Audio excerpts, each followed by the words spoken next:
What's up mga idol? Converge pinatawag ng PBA, matinding ginawa sa Hinebra. Pero bago mo sana ipagpatuloy ang panonood mo, ay huwag mong kalimutan na mag-subscribe bilang suporta sa aking YouTube channel. Maraming salamat idol.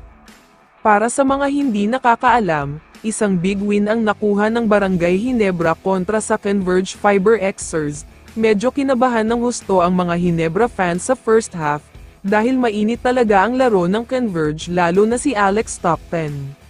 Kung hindi ako nagkakamali, umabot sa 16 points ang iniscore ni Stockton sa first half pa lang, mid-range, layup, tres lahat na ginawa niya kaya napanatili nila ang maganda at dikit na laban sa pagtatapos ng second quarter.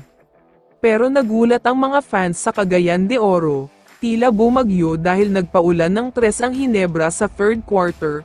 4 straight 3-point shot lang naman ang pinakawalan nila, kaya biglang lumayo na ang score. Nagpatuloy din ang napakagandang laro ni Christian Standhardinger, dahil walang kahit na sinong mula sa Converge ang napigilan siya.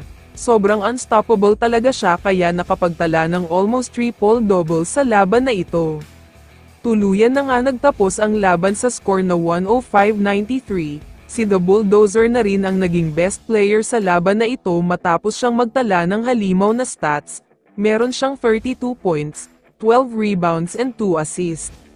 Samantala, bago matapos ang laban ay tila may isang kaduda-dodang pangyayari, dahil ilang segundo na lang ang natitira pero nag-foul pa ng ilang beses ang Converge, tila may gusto silang mangyari sa final result ng score.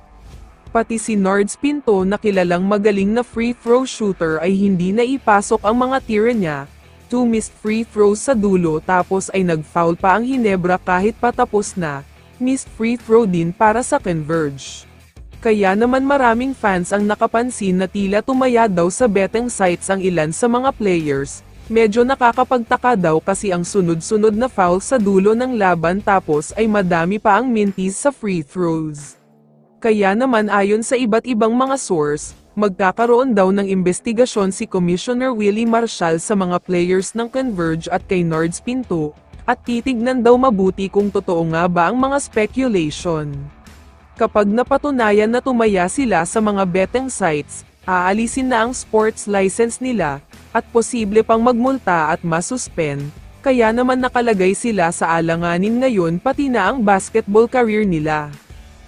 Kaya naman kung ikaw ang tatanungin idol, napansin nyo rin ba ang pangyayari sa last minute? I-comment mo naman ang sagot mo sa tanong na ito. So dito na nagtatapos ang video na ito. Maraming salamat sa pagsuporta at panonood mga idol. Ingat at bye-bye.